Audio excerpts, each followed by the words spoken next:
Election commission ने इंतखाबात 2024 की कवरेज के लिए गैर मुल्की सहाफ़ियों को इजाज़तनामे जारी कर दिए।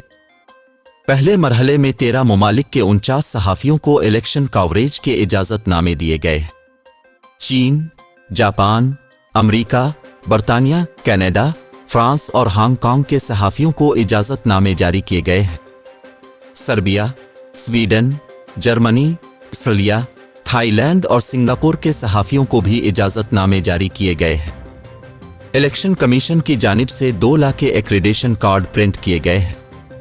यूरोपीय यूनियन, कॉमनवेल्थ ममालिक के वफूद भी इलेक्शन का मुशाहिदा करने के लिए आएंगे। आम इंतखाबात के लिए तकरीबन 136 गैर मुल्की सहाफ़ियों ने कवरेज के लिए दरख्वास्तें दे रखी हैं।